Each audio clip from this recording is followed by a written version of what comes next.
Hello everyone. आज हम सीखेंगे क्या होता है इंट्रांजिटिव और क्या होता है ट्रांजिटिव वर्ब। ये स्टूडेंट्स की बहुत बड़ी प्रॉब्लम होती है क्योंकि उनको ये नहीं समझ में आता है कि ट्रांजिटिव वर्ब क्या है या इंट्रांजिटिव वर्ब क्या है, सेंटेंस में ट्रांजिटिव और इंट्रांजिटिव वगैरह वगैरह, बहुत ही कंफ्यूजन हो जाता है। बट बिल्कुल भी घबराने की इसकी जरूरत नहीं है। हम जानते हैं कि वर्ब के टू फॉर्म्स होते हैं, एक होता है ट्रांजिटिव वर्ब और दूसरा होता है इंट्रांजिटिव वर्ब। अभी इसको समझना कैसे है, देखो ये बहुत ही आसान है।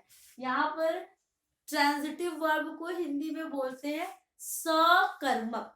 स का मतलब साथ, कर्मक यानी काम करने वाले के साथ। इट मीन्स कि ट्रांजिटिव वर्ब में ऑब्जेक्ट होता है, वो किसी ऑब्जेक्ट के साथ काम करता है।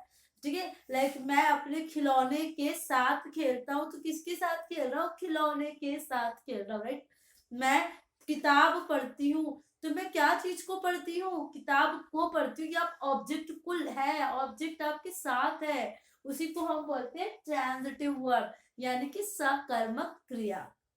अब दूसरा जानते हैं इंट्रांजिटिव वर्ब। इन यानी निगेटिव, अकर्मक क्रिया, यानी कि जिसके साथ कोई भी ऑब्जेक्ट नहीं है। मैं सोता हूँ, अब मैं कहीं भी सोता हूँ, अब ये कहीं लिखा ही नहीं है मैं कहाँ सोता हूँ। मैं जमीन पे सोता हूँ, बिस्तर पे सोता हूँ, पेड़ पे सोता हूँ, कहाँ सोता हूँ, वो कुछ भी क्लियर नहीं है ना। उसी को हम बोलते हैं इंट्रांजिटिव। इन यानी निगेटिव का सेंस है अकर्मक, राइट। तो ट्रांजिटिव यानी सकर्मक क्रिया और इंट्रांजिटिव यानी कि अकर्मक क्रिया, इसी को हम बोलते हैं ट्रांजिटिव और intransitive verb.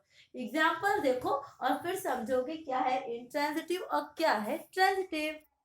Now see the example. यहाँ पर मैंने सेंटेंस लिखा हुआ है द डॉग बार्क्स, यानी कि कुत्ता भौंकता है।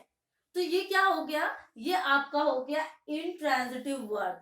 कैसे? क्योंकि इसमें कोई ऑब्जेक्ट नहीं है। अच्छा, ये अपने आप में एक सेंटेंस अपने आप में पूरा का पूरा कंप्लीट होता है, इसको किसी ऑब्जेक्ट की जरूरत नहीं पड़ती है। The dog barks, that's all.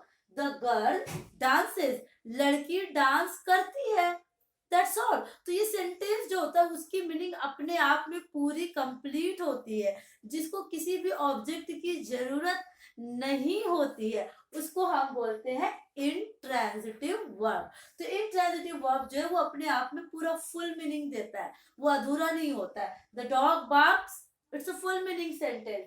The girl dances, it's a full meaning sentence. Clear? अभी नेक्स्ट एग्जांपल देखो। The cat kills a. अब मैंने यहाँ पर रैट के नीचे अंडरलाइन किया है। अगर सेंटेंस सिर्फ इतना होता, द कैट किल्स अ, बिल्ली एक मारती है, तो सवाल उठता है एक क्या मारती है? ये क्या मारती है? किल्स अ रैट, वो एक चूहा को मारती है, एक रैट को मारती है। तो आपके जो सवाल का जो जवाब दे दे वो हो जाता है आपका ट्रांजिटिव वर्ब। यानी ट्रांजिटिव वर्ब जो होता है वो ऑब्जेक्ट के बिना अधूरा होता है। उसमें अगर आप जब तक ऑब्जेक्ट नहीं लगाओगे वो सेंटेंस आपको फुल मीनिंग नहीं देगा। नेक्स्ट देखो, the child eats an apple. अगर सेंटेंस सिर्फ इतना मैं लिख देती हूँ, द चाइल्ड ईट्स एन, यानी कि बच्चा एक खाता है, तो सवाल उठ रहा है एक क्या खाता है? तो आंसर होगा the child eats an apple. बच्चा एक एप्पल खाता है, एक सेब खाता है। तो जो आपके सवाल का जवाब दे रहा है यानी कि ये सकर्मक है, ये क्या खा रहा है? ये एप्पल खा रहा है, तो ये ट्रांजिटिव वर्ब है। आई होप कि ये छोटी सी वीडियो आपके लिए बेहद यूजफुल रही होगी ट्रांजिटिव और इनट्रांजिटिव वर्ब को समझने में। ट्रांजिटिव जो कि ऑब्जेक्ट अपने साथ रखता है क्योंकि वो सकर्मक है। इनट्रांजिटिव को किसी भी ऑब्जेक्ट की जरूरत नहीं क्योंकि वो कहता है कि मैं अपने आप में कंप्लीट हूँ, तो इसलिए वो इनट्रांजिटिव है। So this was the rule related to transitive and intransitive verb. I hope अब आपको बहुत अच्छे से समझ में आ गया होगा।